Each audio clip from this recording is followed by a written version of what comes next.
ਇਹ ਹਫ਼ਤਾਵਾਰ ਬਾਈਬਲ ਦਾ ਦਰਸੀਵਾਜ਼ Plainfield Christian Science Church Independent ਵੱਲੋਂ ਹੈ, ਜਿਹੜਾ ਨਿਊ ਜਰਸੀ ਅਮਰੀਕਾ ਵਿੱਚ ਹੈ। ਹੋਰ ਮਾਲੂਮਾਤ ਲਈ ਤੁਸੀਂ ਸਾਡੀ ਵੈਬਸਾਈਟ ਵੇਖੋ www.plainfieldcs.com। ਇਹ ਸਬਕ 7 ਜੁਲਾਈ 2019 ਇਤਵਾਰ ਦੇ ਦਿਨ ਹਫ਼ਤੇ ਦੇ ਅਖੀਰ ਉੱਤੇ ਤੁਹਾਡੇ ਪੜ੍ਹਨ ਲਈ ਤਿਆਰ ਕੀਤਾ ਗਿਆ ਹੈ। ਮਜ਼ਮੂਨ ਰੱਬ।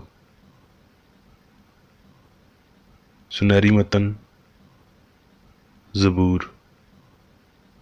ਰੱਬ ਹੀ ਮੈਨੂੰ ਤਾਕਤ ਨਾਲ ਕਮਰਬਸਤਾ ਕਰਦਾ ਹੈ ਤੇ ਮੇਰੀ ਰਾਹ ਨੂੰ ਕਾਮਲ ਕਰਦਾ ਹੈ। ਜਵਾਬੀ ਮਤਾਲਿਆ। ਜ਼ਬੂਰ। ਮੇਰੀ ਜਾਨ ਨੂੰ ਰੱਬ ਦੀ ਆਸ ਹੀ ਏ, ਮੇਰੀ ਮੁਕਤੀ ਉਹਦੇ ਨਾਲ ਹੀ ਏ। ਉਹ ਇਕੱਲਾ ਹੀ ਮੇਰੀ ਚਟਾਨ ਤੇ ਮੇਰੀ ਮੁਕਤੀ ਏ। ਉਹ ਹੀ ਮੇਰਾ ਉੱਚਾ ਬੁਰਜ ਏ, ਮੈਨੂੰ ਬਹੁਤੀ ਜੁੰਬਸ਼ ਨਾ ਹੋਵੇਗੀ। ਮੇਰੀ ਮੁਕਤੀ ਤੇ ਮੇਰੀ ਤਾਕਤ ਰੱਬ ਵੱਲੋਂ ਏ। ਰੱਬ ਹੀ ਮੇਰੀ ਕੂਵਤ ਦੀ ਚਟਾਨ ਤੇ ਮੇਰੀ ਪਨਾਹ ਏ। ਐ ਲੋਕੋ, ਹਰ ਵੇਲੇ ਉਹਦੇ ਉੱਤੇ ਭਰੋਸਾ ਰੱਖੋ, ਆਪਣੇ ਦਿਲ ਦਾ ਹਾਲ ਉਹਦੇ ਸਾਹਮਣੇ ਖੋਲ ਦਿਓ। ਰੱਬ ਸਾਡੀ ਪਨਾਹਗਾਹ ਏ। ਰੱਬ ਨੇ ਇੱਕ ਵਾਰੀ ਆਖਿਆ, ਮੈਂ 2 ਵਾਰੀ ਸੁਣਿਆ, ਭਈ ਕੁਦਰਤ ਰੱਬ ਦੀ ਏ। ਸ਼ਫਕਤ ਵੀ ਐ ਰੱਬਾ ਤੇਰੀ ਹੀ ਏ, ਕਿਉਂ ਜੇ ਤੂੰ ਹਰ ਬੰਦੇ ਨੂੰ ਉਹਦੇ ਕੰਮ ਦੇ ਮੁਤਾਬਕ ਬਦਲਾ ਦੇਣਾ ਹੈ। ਦਰਸੀਵਾਜ਼ ਬਾਈਬਲ ਵਿੱਚੋਂ। ਪੈਦਾਇਸ਼। ਹਰ ਕੰਮ ਵਿੱਚ ਜਿਹੜਾ ਤੂੰ ਕਰਦਾ ਹੈ ਰੱਬ ਤੇਰੇ ਨਾਲ ਹੈ। ਖਰੂਜ। ਫਿਰ ਰੱਬ ਨੇ ਮੂਸਾ ਤੇ ਹਾਰੂਨ ਨੂੰ ਆਖਿਆ, ਭਈ ਫਿਸਾ ਦੀ ਰਸਮ ਇਹ ਹੈ ਭਈ ਕੋਈ ਬੇਗਾਨਾ ਉਹਨੂੰ ਨਾ ਖਾਵੇ। ਤੇ ਐਨ ਉਸੇ ਦਿਨ ਰੱਬ ਬਣੀ ਇਸਰਾਈਲ ਦੇ ਸਾਰੇ ਜਥਿਆਂ ਨੂੰ ਮਿਸਰ ਦੇ ਮੁਲਕ ਵਿੱਚੋਂ ਕੱਢ ਲਿਆਵੇਗਾ। ਖਰੂਜ। ਤੇ ਮੂਸਾ ਨੇ ਲੋਕਾਂ ਨੂੰ ਆਖਿਆ, ਭਈ ਤੁਸੀਂ ਇਸ ਦਿਨ ਨੂੰ ਯਾਦ ਰੱਖੋ ਜਿਹਦੇ ਵਿੱਚ ਤੁਸੀਂ ਮਿਸਰ ਤੋਂ ਜਿਹੜਾ ਗੁਲਾਮੀ ਦਾ ਘਰ ਏ ਨਿਕਲੇ, ਕਿਉਂ ਜੇ ਰੱਬ ਆਪਣੀ ਬਾਂਹ ਦੇ ਜ਼ੋਰ ਨਾਲ ਤੁਹਾਨੂੰ ਉੱਥੋਂ ਕੱਢ ਲਿਆਇਆ। ਜ਼ਬੂਰ। ਐ ਮੇਰੇ ਲੋਕੋ, ਮੇਰੀ ਸ਼ਰੀਅਤ ਨੂੰ ਸੁਣੋ, ਮੇਰੇ ਮੂੰਹ ਦੀਆਂ ਗੱਲਾਂ ਉੱਤੇ ਕੰਨ ਧਰੋ, ਤੇ ਜਿਨ੍ਹਾਂ ਨੂੰ ਅਸੀਂ ਆਪਣੀ ਔਲਾਦ ਤੋਂ ਲੁਕੋ ਕੇ ਨਹੀਂ ਰੱਖਾਂਗੇ, ਬਲਕਿ ਆਉਣ ਵਾਲੀ ਪੀੜ੍ਹੀ ਨੂੰ ਵੀ ਰੱਬ ਦੀ ਤਾਰੀਫ ਤੇ ਉਹਦੀ ਕੁਦਰਤ ਤੇ ਅਜੀਬ ਕੰਮ ਜਿਹੜੇ ਉਹਨੇ ਕੀਤੇ ਦੱਸਾਂਗੇ। ਕਿਉਂ ਜੇ ਉਹਨੇ ਯਾਕੂਬ ਵਿੱਚ ਇੱਕ ਗਵਾਹੀ ਕਾਇਮ ਕੀਤੀ ਤੇ ਇਸਰਾਈਲ ਵਿੱਚ ਸ਼ਰੀਅਤ ਮੁਕਰਰ ਕੀਤੀ, ਜਿਨ੍ਹਾਂ ਦੇ ਬਾਰੇ ਉਹਨੇ ਸਾਡੇ ਪਿਓ ਦਾਦੇ ਨੂੰ ਹੁਕਮ ਦਿੱਤਾ ਭਈ ਉਹ ਸਾਡੀ ਔਲਾਦ ਨੂੰ ਤਾਲੀਮ ਦੇਣ, ਤਾਂ ਜੋ ਆਉਣ ਵਾਲੀ ਪੀੜ੍ਹੀ ਯਾਨੀ ਉਹ ਪੁੱਤਰ ਜਿਹੜੇ ਜੰਮਣਗੇ ਉਹਨਾਂ ਨੂੰ ਜਾਣ ਲੈਣ ਤੇ ਉਹ ਵੱਡੇ ਹੋ ਕੇ ਆਪਣੀ ਔਲਾਦ ਨੂੰ ਇਹ ਸਿਖਾਉਣ ਭਈ ਉਹ ਰੱਬ ਉੱਤੇ ਆਸ ਰੱਖਣ ਤੇ ਉਹਦੇ ਕੰਮਾਂ ਨੂੰ ਭੁੱਲ ਨਾ ਜਾਣ, ਬਲਕਿ ਉਹਦੇ ਹੁਕਮਾਂ ਉੱਤੇ ਅਮਲ ਕਰਨ। ਉਹਨੇ ਮਿਸਰ ਦੇ ਮੁਲਕ ਵਿੱਚ ਜ਼ਾਨ ਦੇ ਇਲਾਕੇ ਵਿੱਚ ਉਹਨਾਂ ਦੇ ਪਿਓ ਦਾਦੇ ਦੇ ਸਾਹਮਣੇ ਅਜੀਬੋ ਗਰੀਬ ਕੰਮ ਕੀਤੇ। ਉਹਨੇ ਸਮੁੰਦਰ ਦੇ 2 ਟੋਟੇ ਕਰਕੇ ਉਹਨਾਂ ਨੂੰ ਵਿੱਚੋਂ ਪਾਰ ਲੰਘਾਇਆ ਤੇ ਪਾਣੀ ਨੂੰ ਕੰਧ ਵਾਂਗਰ ਖੜਾ ਕਰ ਦਿੱਤਾ। ਉਹਨੇ ਦਿਨ ਵੇਲੇ ਬੱਦਲ ਨਾਲ ਉਹਨਾਂ ਦੀ ਰਾਹਬਰੀ ਕੀਤੀ ਤੇ ਰਾਤ ਨੂੰ ਅੱਗ ਦੀ ਲੋ ਨਾਲ। ਉਹਨੇ ਬੀਆਬਾਨ ਵਿੱਚ ਚਟਾਨਾਂ ਨੂੰ ਚੀਰਿਆ ਤੇ ਉਹਨਾਂ ਨੂੰ ਸਮੁੰਦਰ ਵਿੱਚੋਂ ਬਹੁਤ ਪਿਲਾਇਆ।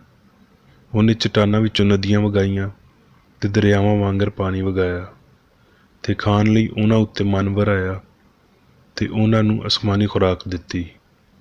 ਇਨਸਾਨ ਨੇ ਫਰਿਸ਼ਤਿਆਂ ਦੀ ਖੁਰਾਕ ਖਾਧੀ, ਉਹਨੇ ਖਾਣਾ ਘੱਲ ਕੇ ਉਹਨਾਂ ਨੂੰ ਰਜਾਇਆ। ਸਮੂਏਲ। ਆਪਣੀ ਮੁਸੀਬਤ ਵਿੱਚ ਮੈਂ ਰੱਬ ਨੂੰ ਪੁਕਾਰਿਆ, ਮੈਂ ਆਪਣੇ ਰੱਬ ਦੇ ਸਾਹਮਣੇ ਚਿল্ਲਾਇਆ। ਉਹਨੇ ਆਪਣੀ ਹੈਕਲ ਵਿੱਚੋਂ ਮੇਰੀ ਆਵਾਜ਼ ਸੁਣੀ ਤੇ ਮੇਰੀ ਫਰਿਆਦ ਉਹਦੇ ਕੰਨ ਵਿੱਚ ਅਪੜੀ। ਉਹ ਮੈਨੂੰ ਖੁੱਲ੍ਹੀ ਥਾਂ ਵਿੱਚ ਕੱਢ ਲਿਆਇਆ। ਉਹਨੇ ਮੈਨੂੰ ਛੁਡਾਇਆ, ਇਸ ਲਈ ਵੀ ਉਹ ਮੈਥੋਂ ਖੁਸ਼ ਸੀ। ਕਿਉਂ ਜੇ ਐ ਰੱਬਾ ਤੂੰ ਮੇਰਾ ਦੀਵਾ ਹੈ ਤੇ ਰੱਬ ਮੇਰੇ ਹਨੇਰੇ ਨੂੰ ਲੋ ਕਰ ਦੇਵੇਗਾ। ਕਿਉਂ ਜੇ ਮੈਂ ਤੇਰੇ ਰਾਹੀਂ ਫੌਜ ਉੱਤੇ ਧਾਵਾ ਕਰਦਾ ਵਾਂ ਤੇ ਆਪਣੇ ਰੱਬ ਦੇ ਰਾਹੀਂ ਕੰਧ ਟੱਪਦਾ ਜਾਂਦਾ ਵਾਂ। ਪਰ ਰੱਬ ਦੀ ਰਾਹ ਕਾਮਲ ਏ, ਰੱਬ ਦਾ ਕਲਾਮ ਤਪਾਇਆ ਹੋਇਆ ਏ। ਉਹ ਉਹਨਾਂ ਸਾਰਿਆਂ ਦੀ ਸਿਪਰ ਏ ਜਿਹੜੇ ਉਹਦੇ ਉੱਤੇ ਭਰੋਸਾ ਕਰਦੇ ਨੇ। ਮੱਤੀ। ਤੇ ਯਿਸੂ ਸਾਰੇ ਗਲੀਲ ਵਿੱਚ ਫਿਰਦਾ ਰਿਹਾ ਤੇ ਉਹਨਾਂ ਦੇ ਇਬਾਦਤਖਾਨੇ ਵਿੱਚ ਤਾਲੀਮ ਦਿੰਦਾ ਤੇ ਬਾਦਸ਼ਾਹੀ ਦੀ ਖੁਸ਼ਖਬਰੀ ਦੀ ਮੁਨਾਦੀ ਕਰਦਾ ਤੇ ਲੋਕਾਂ ਦੀ ਹਰ ਤਰ੍ਹਾਂ ਦੀ ਬਿਮਾਰੀ ਤੇ ਹਰ ਤਰ੍ਹਾਂ ਦੀ ਕਮਜ਼ੋਰੀ ਨੂੰ ਦੂਰ ਕਰਦਾ ਰਿਹਾ। ਮੱਤੀ।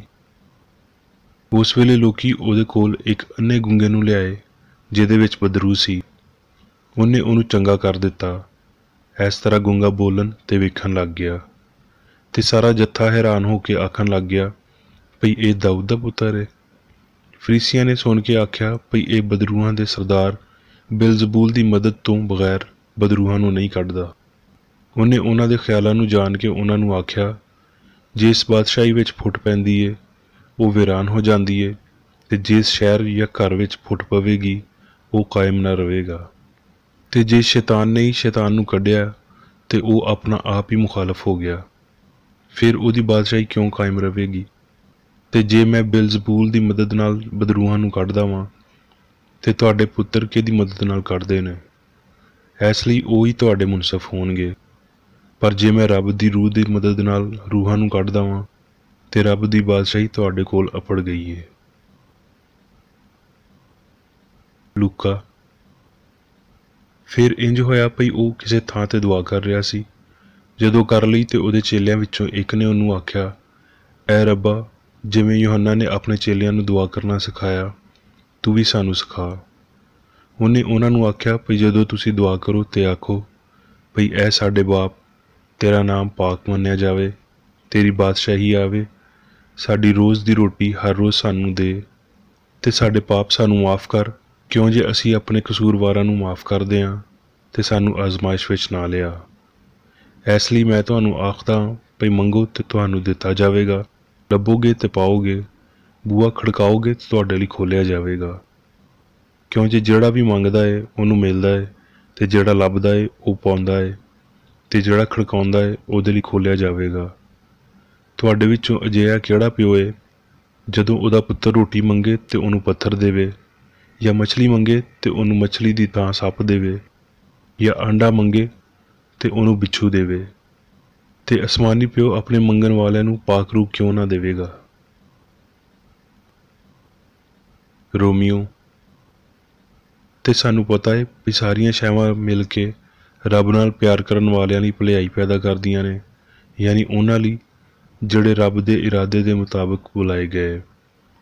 ਇਸ ਲਈ ਅਸੀਂ ਇਹਨਾਂ ਗੱਲਾਂ ਦੇ ਬਾਰੇ ਕੀ ਆਖੀਏ। ਜੇ ਰੱਬ ਸਾਡੇ ਵਾਲੇ ਤੇ ਕੌਣ ਸਾਡੇ ਖਿਲਾਫ ਹੈ। ਕੌਣ ਸਾਨੂੰ ਮਸੀਹ ਦੇ ਪਿਆਰ ਤੋਂ ਵੱਖ ਕਰੇਗਾ। ਮੁਸੀਬਤ ਜਾਂ ਤੰਗੀ ਜਾਂ ਜ਼ੁਲਮ ਜਾਂ ਕਾਲ ਜਾਂ ਨੰਗਾਪਨ ਜਾਂ ਖਤਰਾ ਜਾਂ ਤਲਵਾਰ। ਪਰ ਇਹਨਾਂ ਸਾਰੀਆਂ ਹਾਲਤਾਂ ਵਿੱਚ ਉਹਦੇ ਰਾਹੀਂ ਜਿਹਨੇ ਸਾਡੇ ਨਾਲ ਪਿਆਰ ਕੀਤਾ ਸਾਨੂੰ ਫਤਹ ਤੋਂ ਵੀ ਵੱਧ ਗਲਬਾ ਹਾਸਲ ਹੋਇਆ ਹੈ। ਕਿਉਂ ਜੇ ਮੈਨੂੰ ਯਕੀਨ ਹੈ ਭਈ ਰੱਬ ਦਾ ਪਿਆਰ ਸਾਡੇ ਰੱਬ ਯਿਸੂ ਮਸੀਹ ਵਿੱਚ ਹੈ। ਉਹਦੇ ਤੋਂ ਨਾ ਸਾਨੂੰ ਮੌਤ ਵੱਖ ਕਰ ਸਕਦੀ ਹੈ, ਨਾ ਹਯਾਤੀ, ਨਾ ਫਰਿਸ਼ਤੇ, ਨਾ ਹਕੂਮਤਾਂ, ਨਾ ਹੋਂਦੀਆਂ ਨਾ ਆਉਣ ਵਾਲੀਆਂ, ਨਾ ਕੁਦਰਤ, ਨਾ ਉਚਾਈ, ਨਾ ਪਸਤੀ, ਨਾ ਕੋਈ ਹੋਰ ਮਖਲੂਕ।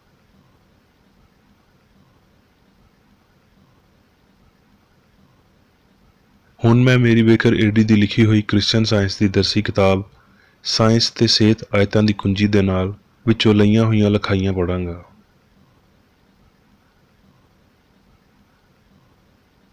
ਸਾਇੰਸ ਤੇ ਸਿਹਤ। ਰੱਬ ਲਾਮੁਤਨਾਹੀ ਕੱਲਾ ਹਯਾਤੀ, ਮਵਾਦ, ਰੂਹ ਜਾਂ ਜਿੰਦ ਇਨਸਾਨ ਨੂੰ ਸ਼ਾਮਲ ਕਰਕੇ ਕਾਇਨਾਤ ਦੀ ਕੱਲੀ ਜ਼ਹਾਨਤ ਹੈ।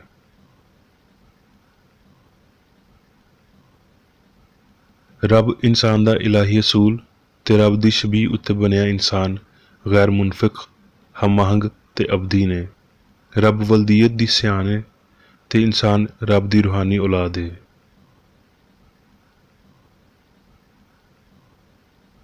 ਅਲੂਹੀਅਤ ਲਈ ਮਾਦਰ ਪਿਦਰ ਨਾਮ ਹੈ ਜਿਹੜਾ ਉਹਦੀ ਰੂਹਾਨੀ ਮਖਲੂਕ ਦੇ ਨਾਲ ਉਹਦੇ ਪਿਆਰੇ ਰਿਸ਼ਤੇ ਵੱਲ ਇਸ਼ਾਰਾ ਕਰਦਾ ਹੈ।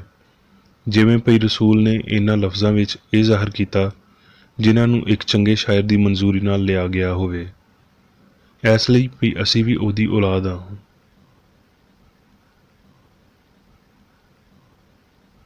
ਇਲਾਹੀ ਪਿਆਰ ਨੇ ਹਮੇਸ਼ਾ ਇਨਸਾਨ ਦੀ ਲੋੜ ਨੂੰ ਪੂਰਾ ਕੀਤਾ ਹੈ ਤੇ ਹਮੇਸ਼ਾ ਪੂਰਾ ਕਰੇਗੀ। ਇਸ ਗੱਲ ਦਾ ਤਸੱਵੁਰ ਕਰਨਾ ਠੀਕ ਨਹੀਂ ਭਈ ਯਿਸੂ ਨੇ ਬਸ ਕੁਝ ਖਾਸ ਤਾਦਾਦ ਵਿੱਚ ਜਾਂ ਥੋੜ੍ਹੇ ਜਿਹੇ ਵੇਲੇ ਤੀਕਰ ਸ਼ਿਫਾ ਦੇਣ ਲਈ ਇਲਾਹੀ ਤਾਕਤ ਦਾ ਮੁਜ਼ਾਹਿਰਾ ਕੀਤਾ, ਕਿਉਂ ਜੇ ਇਲਾਹੀ ਪਿਆਰ ਸਾਰੇ ਲੋਕਾਂ ਲਈ ਹਰ ਵੇਲੇ ਸਭ ਕੁਝ ਦਿੰਦੀ ਏ।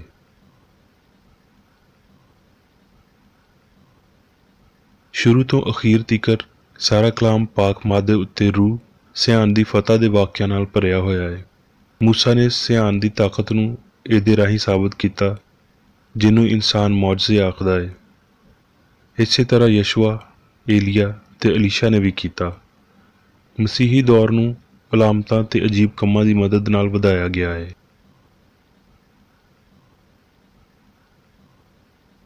ਇੱਕ ਮੌਜਜ਼ਾ ਰੱਬ ਦੇ ਕਾਨੂੰਨ ਨੂੰ ਪੂਰਾ ਕਰਦਾ ਹੈ, ਪਰ ਉਸ ਕਾਨੂੰਨ ਨੂੰ ਤੋੜਦਾ ਨਹੀਂ।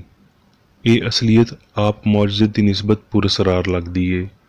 ਜ਼ਬੂਰ ਲਿਖਣ ਵਾਲੇ ਨੇ ਇਹ ਗਾਇਆ, ਐ ਸਮੁੰਦਰ ਤੈਨੂੰ ਕੀ ਹੋਇਆ ਭਈ ਤੂੰ ਨੱਸਦਾ ਏ, ਐ ਯਰਦਨ ਤੈਨੂੰ ਕੀ ਹੋਇਆ ਭਈ ਤੂੰ ਪਿਛਾਂ ਹਟਦਾ ਏ, ਐ ਪਹਾੜੋ ਤੁਹਾਨੂੰ ਕੀ ਹੋਇਆ ਭਈ ਤੁਸੀਂ ਮੈਂਡਿਆਂ ਵਾਂਗਰ ਭੁੜਕਦੇ ਹੋ, ਐ ਪਹਾੜੀਓ ਤੁਹਾਨੂੰ ਕੀ ਹੋਇਆ ਭਈ ਤੁਸੀਂ ਭੇਡ ਦੇ ਬਾਲਾਂ ਵਾਂਗਰ ਉਛਲਦੀਆਂ ਹੋ, ਐ ਧਰਤੀ ਤੂੰ ਰੱਬ ਦੇ ਸਾਹਮਣੇ ਯਾਕੂਬ ਦੇ ਰੱਬ ਦੇ ਸਾਹਮਣੇ ਕੰਬ।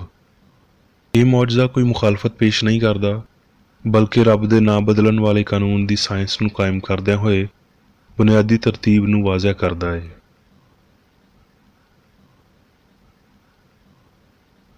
ਜਿਹੜੀ ਕੁਵਤ ਪਾਪ ਤੋਂ ਸ਼ਿਫਾ ਦਿੰਦੀ ਏ ਉਹੀ ਬਿਮਾਰੀ ਤੋਂ ਸ਼ਿਫਾ ਦਿੰਦੀ ਏ। ਇਹ ਪਾਕੀਜ਼ਗੀ ਦੀ ਖੂਬਸੂਰਤੀ ਏ ਭਈ ਜਦੋਂ ਸੱਚਾਈ ਬਿਮਾਰ ਨੂੰ ਸ਼ਿਫਾ ਦਿੰਦੀ ਏ, ਬਦਰੂਹਾਂ ਨੂੰ ਕੱਢਦੀ ਏ, ਤੇ ਜਦੋਂ ਸੱਚਾਈ ਉਸ ਬਦੀ ਨੂੰ ਕੱਢਦੀ ਏ ਜਿਹਨੂੰ ਬਿਮਾਰੀ ਆਖਿਆ ਜਾਂਦਾ ਏ, ਤੇ ਇਹ ਬਿਮਾਰ ਨੂੰ ਸ਼ਿਫਾ ਦਿੰਦੀ ਏ। ਜਦੋਂ ਮਸੀਹ ਨੇ ਗੂੰਗੇ ਬੋਲੇ ਸ਼ੈਤਾਨ ਨੂੰ ਕੱਢਿਆ ਤੇ ਇੰਜ ਹੋਇਆ ਭਈ ਜਦੋਂ ਸ਼ੈਤਾਨ ਨਿਕਲ ਗਿਆ ਤੇ ਗੂੰਗਾ ਬੋਲਣ ਲੱਗ ਗਿਆ। ਅੱਜ ਵੀ ਇਸਰਾਈਲ ਦੇ ਖਿਲਾਫ ਮੁਖਾਲਫਤ ਨੂੰ ਦੁਹਰਾਉਂਦਿਆਂ ਹੋਏ ਤੇ ਇਹ ਪੁੱਛਦਿਆਂ ਹੋਏ ਮਹਿਦੂਦ ਕਰਨ ਦੇ ਅਮਲ ਨੂੰ ਦੁਹਰਾਇਆ ਜਾਂਦਾ ਹੈ ਭਈ ਕੀ ਰੱਬ ਬੀਆਬਾਨ ਵਿੱਚ ਮੇਜ਼ ਵਿਛਾ ਸਕਦਾ ਹੈ? ਰੱਬ ਕੀ ਨਹੀਂ ਕਰ ਸਕਦਾ?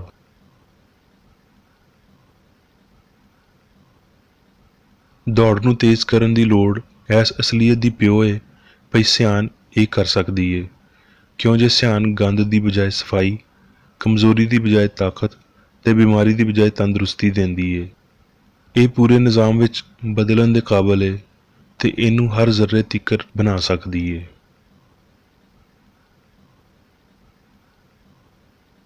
ਇਲਾਹੀ ਸਿਆਣ ਜਿਹੜੀ ਡੋਡੀ ਨੂੰ ਖੜਾਉਂਦੀ ਏ, ਉਹ ਇਸੇ ਤਰ੍ਹਾਂ ਇਨਸਾਨ ਦੇ ਬਦਨ ਦੀ ਫਿਕਰ ਕਰੇਗੀ ਜਿਵੇਂ ਉਹ ਸੋਸਨ ਦੇ ਪੌਦਿਆਂ ਨੂੰ ਕੱਪੜੇ ਪਾਉਂਦੀ ਏ।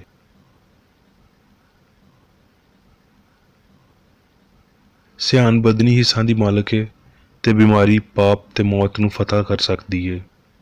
ਐਸ ਰੱਬ ਦੇ ਦਿੱਤੇ ਹੋਏ ਇਖਤਿਆਰ ਦੀ ਮਸ਼ਕ ਕਰੋ, ਆਪਣੇ ਬਦਨ ਦੀ ਮਲਕੀਅਤ ਰੱਖੋ ਤੇ ਇਹਦੇ ਅਹਿਸਾਸ ਤੇ ਅਮਲ ਉੱਤੇ ਹੁਕਮਰਾਨੀ ਕਰੋ।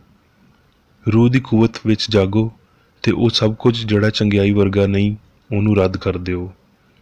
ਰੱਬ ਨੇ ਇਨਸਾਨ ਨੂੰ ਇਸ ਕਾਬਲ ਬਣਾਇਆ ਹੈ ਤੇ ਕੋਈ ਵੀ ਸ਼ੈ ਇਸ ਕਾਬਲ ਤੇ ਤਾਕਤਵਰ ਨੂੰ ਵਿਗਾੜ ਨਹੀਂ ਸਕਦੀ ਜਿਹੜੀ ਇਲਾਹੀ ਤੌਰ ਤੇ ਇਨਸਾਨ ਨੂੰ ਦਿੱਤੀ ਗਈ ਹੈ।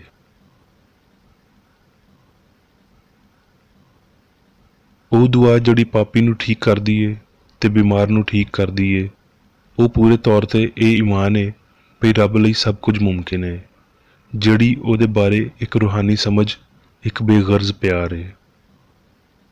ਨਾ ਆਖੇ ਹੋਏ ਖਿਆਲ ਇਲਾਹੀ ਸਿਆਣ ਲਈ ਅਣਜਾਣ ਨਹੀਂ, ਤਾਂਗ ਦੁਆ ਏ ਤੇ ਸਾਡੀਆਂ ਖਾਹਿਸ਼ਾਂ ਲਈ ਰੱਬ ਉੱਤੇ ਭਰੋਸਾ ਕਰਨ ਨਾਲ ਕੋਈ ਨੁਕਸਾਨ ਨਹੀਂ ਹੁੰਦਾ ਭਈ ਉਹ ਲਫ਼ਜ਼ ਬਣਨ ਤੇ ਅਮਲ ਵਿੱਚ ਆਉਣ ਤੋਂ ਪਹਿਲਾਂ ਬਣ ਗਏ ਤੇ ਮਸ਼ਹੂਰ ਕੀਤੇ ਜਾ ਚੁੱਕੇ ਨੇ।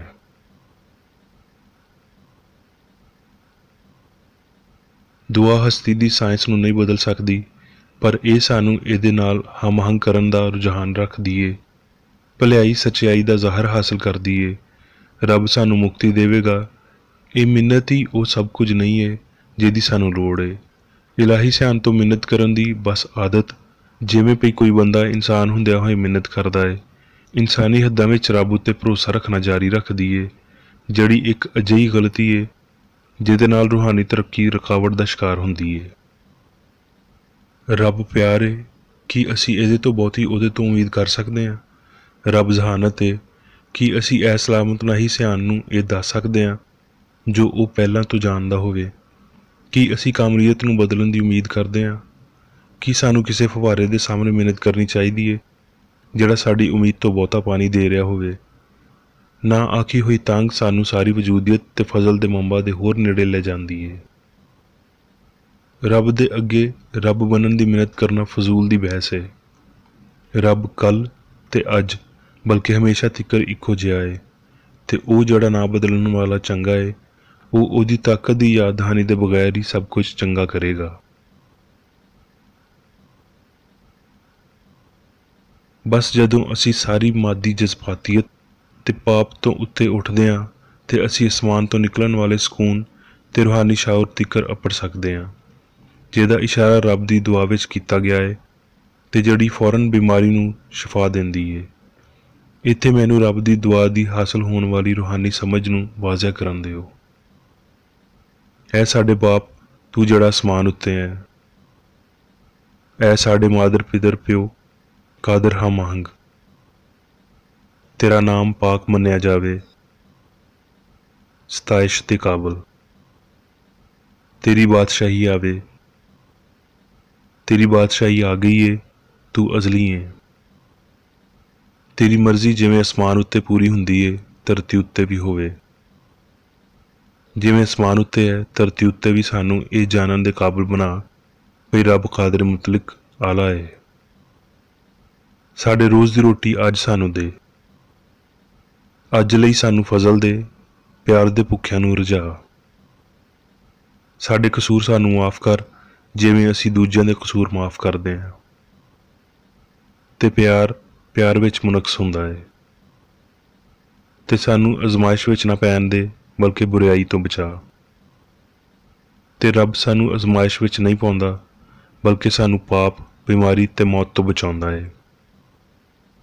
क्यों जे बादशाहत कुदरत ते जलाल हमेशा तिकर तेरे ने। क्यों जे रब लामहदूद कादर मुतलक पूरी हयाती सच्चाई प्यार हर एक उत्ते ते सारे उत्ते हाकम है।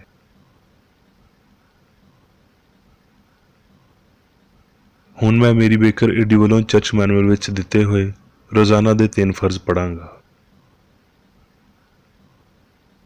रोज़ाना दी दुआ। इस चर्च दे हर रुकां दा यह फर्ज है भई हर रोज़ वो ये दुआ करे, तेरी बादशाही आवे, इलाही सच्चाई हयाती ते प्यार दी सल्तनत मेरे अंदर कायम होवे ते सारे पाप मैथों निकल जान, ते तेरा कलाम सारे इंसानां दे प्यार नूं वधावे ते उन्हां उत्ते हुकूमत करे। मकसदां ते कम्मां दा एक असूल। ना कोई मुखालफत ते ना कोई ज़ाती ताल्लुक मादरी चर्च दे किसी रुकन दे मकसदां या कम्मां उत्ते असर करने चाहिए ने।